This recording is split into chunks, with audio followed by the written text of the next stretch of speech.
I first heard of Baba when he was in seclusion. I think that's the case with most of us, of this generation. About 3 or 4 years before he passed away. And after about a year's contact with him, having seen films and read about him, and the chance to go to India, very strange circumstances, because I didn't expect, however much I might have desired to meet Baba, didn't expect to meet him in that visit, because I knew he was in seclusion doing his universal work, his inner work, which he was preoccupied with for the last 4 years of his life. But I thought that while I was there on a Fulbright grant, I would take advantage of the time to be as much in contact with people who had the chance to meet him as possible.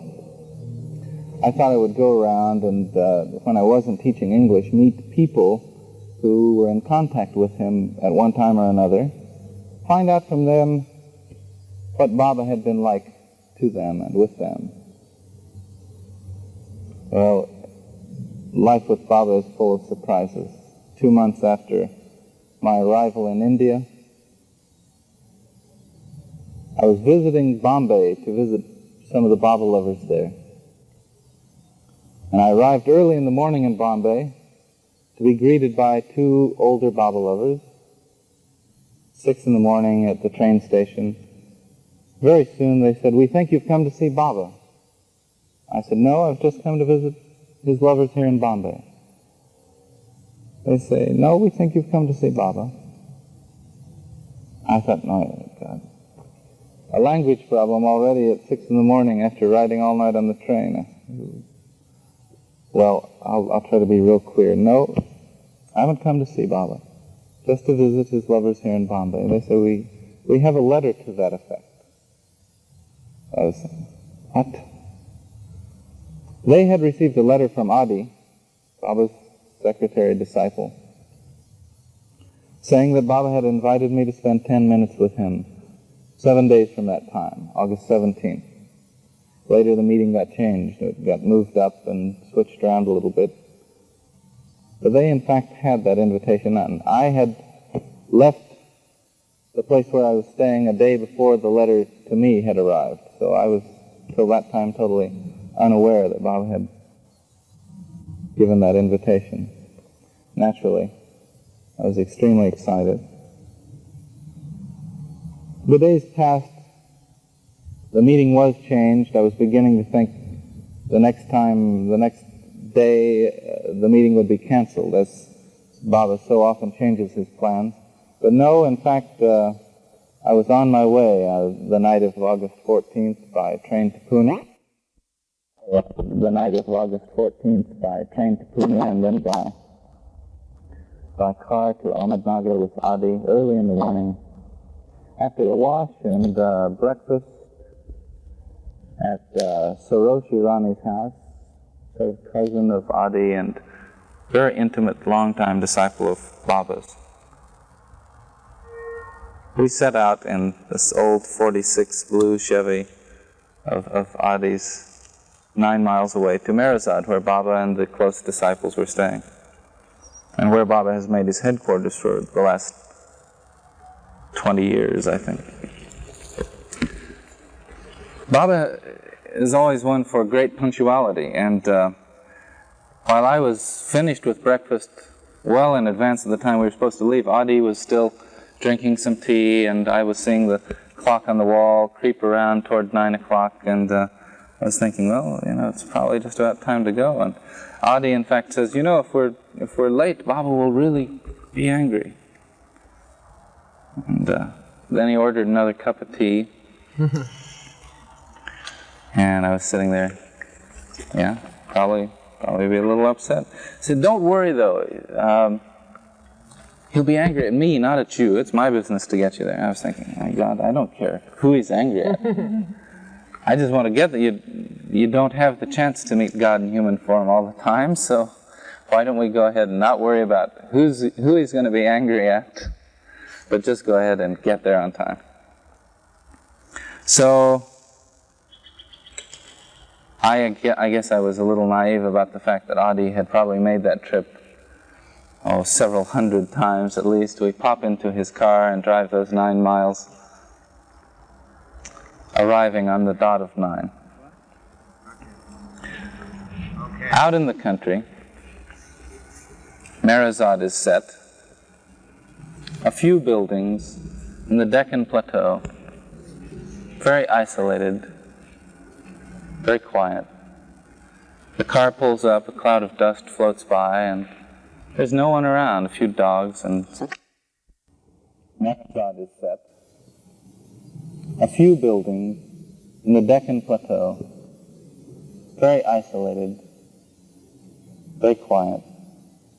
The car pulls up, a cloud of dust floats by, and there's no one around, a few dogs and some chickens.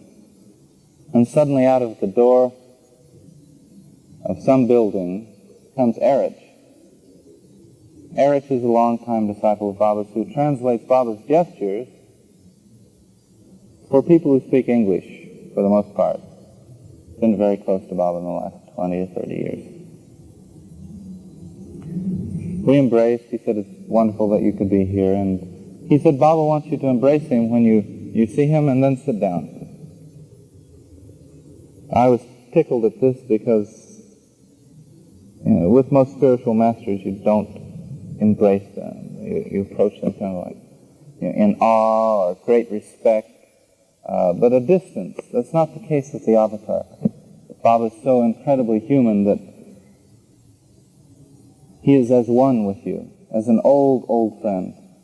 So he took me to this doorway, and I kicked off my shoes, because there are a bunch of shoes at the threshold of that door. And I thought that I was going to be waiting in that room while Erich went to tell Baba that I was here and then came back to get me. In fact, as I went into the room, I noticed that 2 of Baba's close disciples were sitting just about the way you are, like sitting on the floor, really close together, but not saying anything. The way you would ordinarily be chatting, they were just quite quiet. I knew immediately that Baba was in the room as well. And so I started looking around for him. We had just come out of the sun. It was a little dim. I was trying to find him. It seemed to have took about 3 eternities, when in fact it was probably no more than a few seconds. I was looking around, and just over here in the corner of the room, 10 feet away, was Baba seated in a big armchair with his arms stretched out just like this, beaming like the sun. It was an incredible experience to turn and see Baba smiling like that. I went over to embrace him, and as I approached, I got about this close, and a voice in my mind said, "Stop, you fool. Don't waste this time. Look at him." You get this close to the avatar, and naturally you usually embrace like that, so I turned my eyes over there, and Baba's eyes were about that far away, looking mischievously, almost with a mischievous grin, right into my eyes. Light was just pouring, just flashing out of his eyes.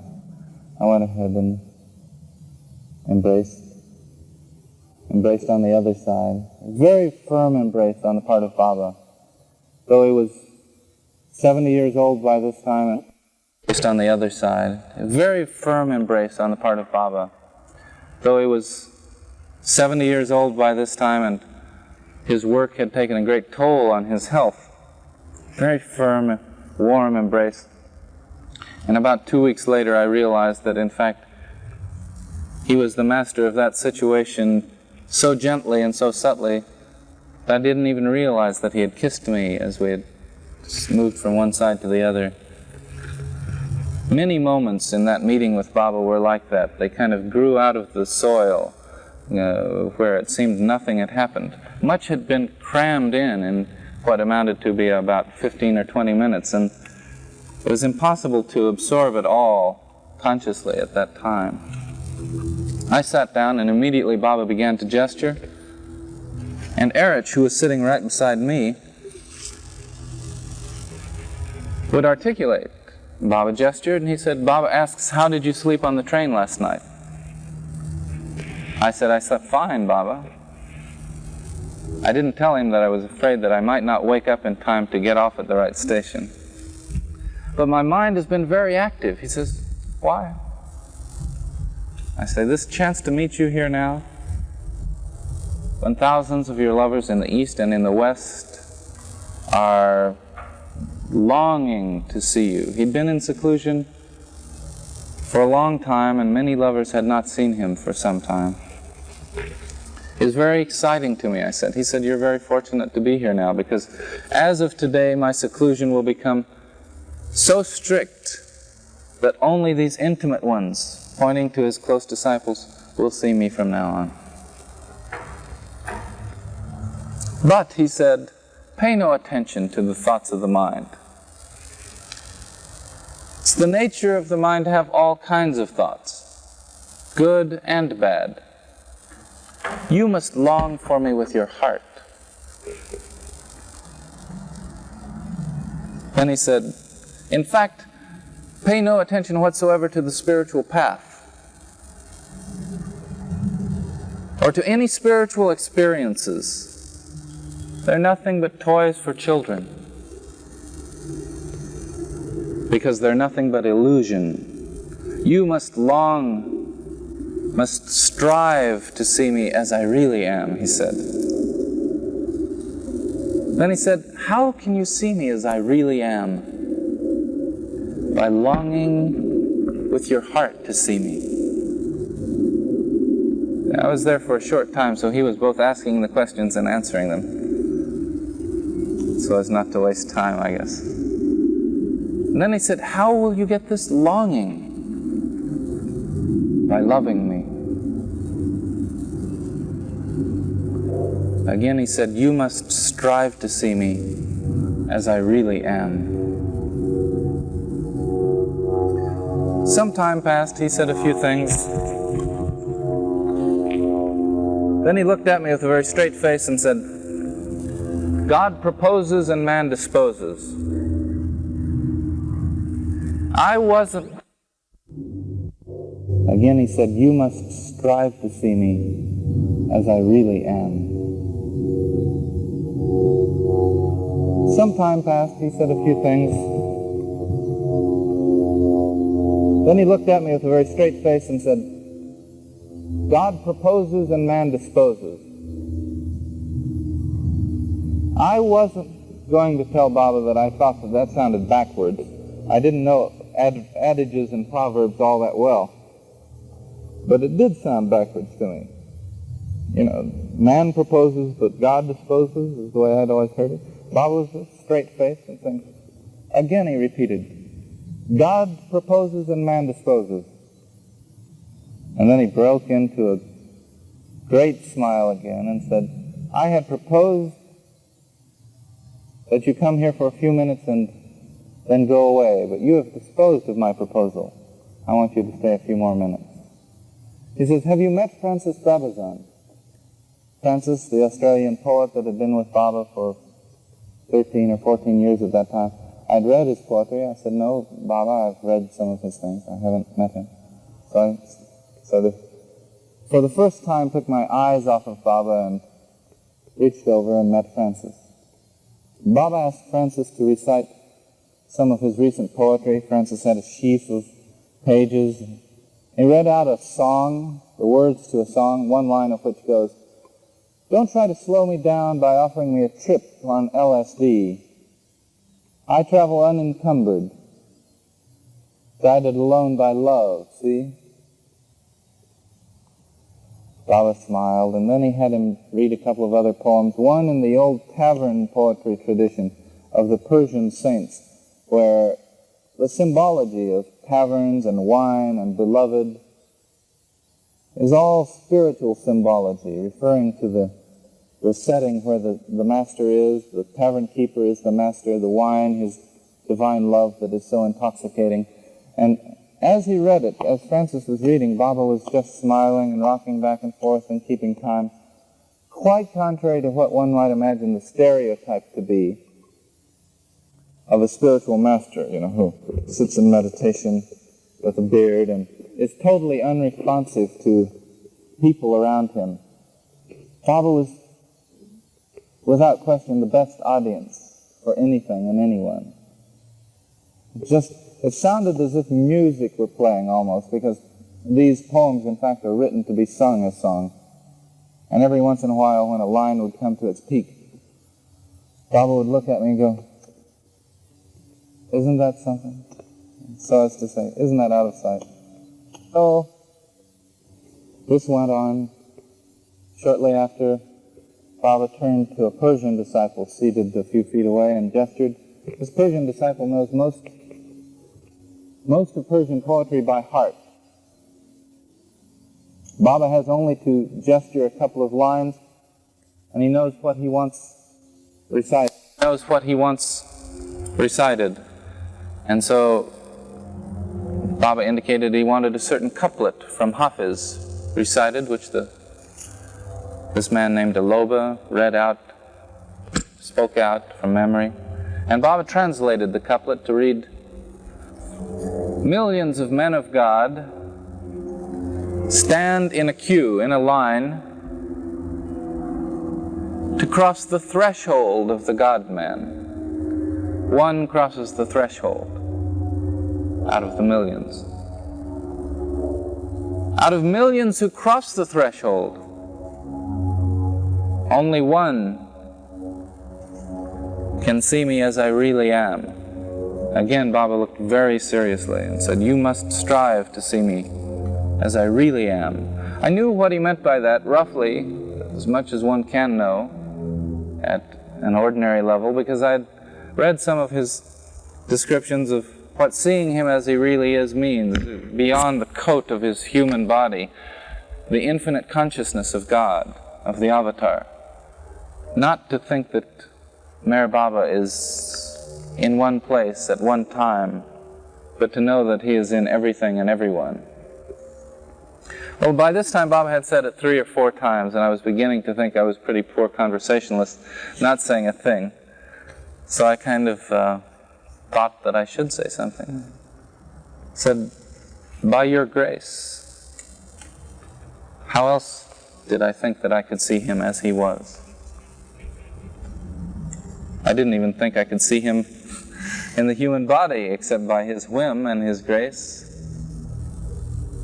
He said immediately, "You strive, I will help you." He wasn't invalidating the concept of grace, far from it, but he certainly was emphasizing the fact that one doesn't sit on his tail end waiting for that grace to dawn. By this time I was beginning to get a sense that I was being loved. It's a peculiar thing to try to describe, because I'd never experienced it before, I never have since. I've felt being in love, I've known that other people were in love with me or that loved me. I never felt love as an active, moving force. And I felt that very subtly, very gently, almost as if Baba were a space heater of love. That love was coming across just in a very gentle breeze coming over. And it was a paradoxical feeling, because simultaneously it was a kind of subtle inward fountaining, so that one didn't know whether something was going on inside or coming from outside, or both.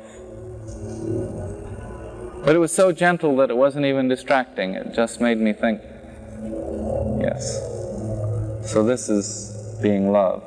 This is the source of love. So that one didn't know whether something was going on inside or coming from outside, or both.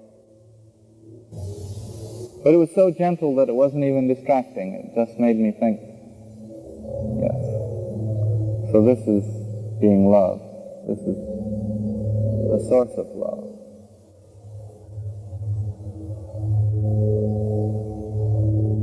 After some time, Erich, sitting beside me, announced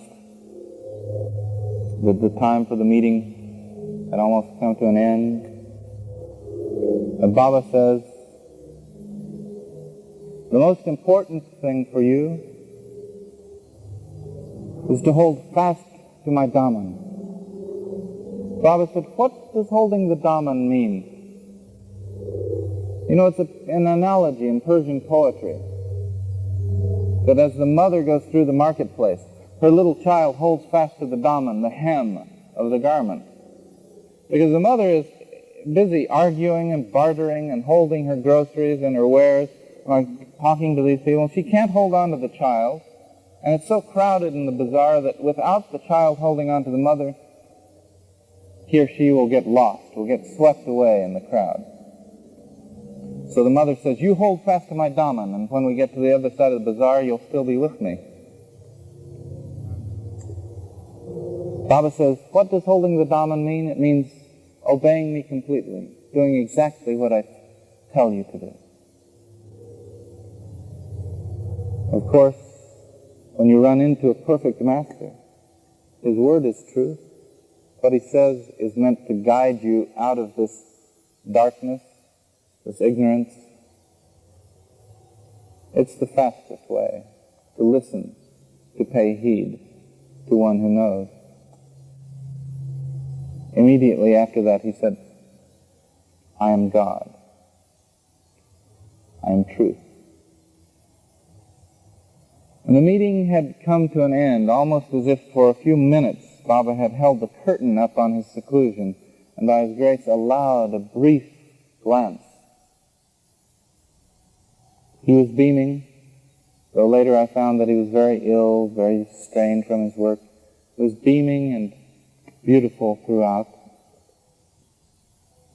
filled with love and with smiles and comments. At one point I made some comment in Hindi, using one or two Hindi words, praising Francis Brabazon's poetry and Baba.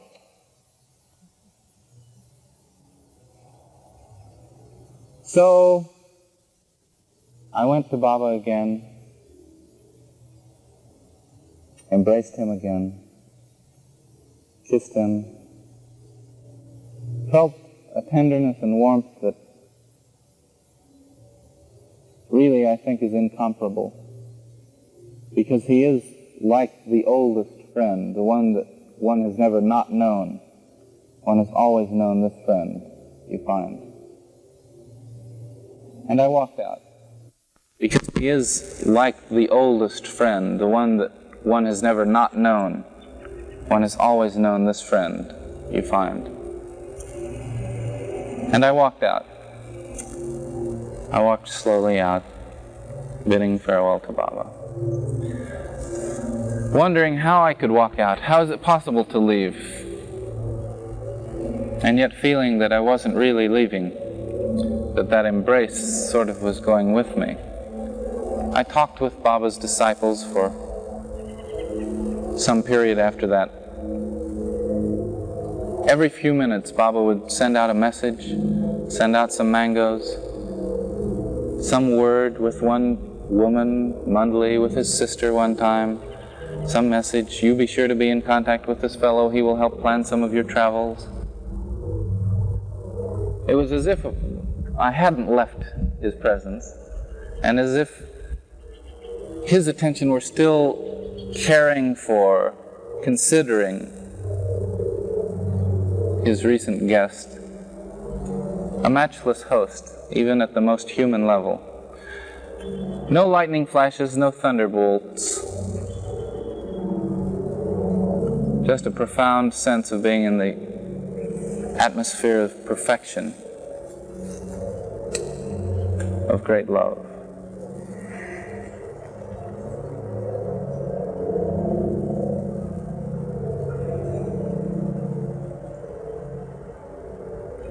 When you say to you, don't let me down? Yes, at one point,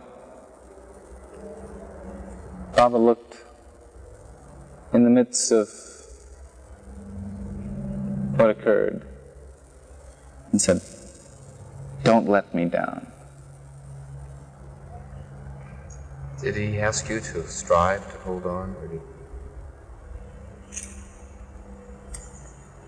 that he would help you? Just as I related. Strive to see me as I really am. Whatever that might mean. I'm sure to each person it means something different. How one strives, going about remembering the beloved constantly. Isn't it his will, though, to do it? His will? It's really up to Baba to hold on. Or... It's up to you to give up to Baba. Yes, it's all his will.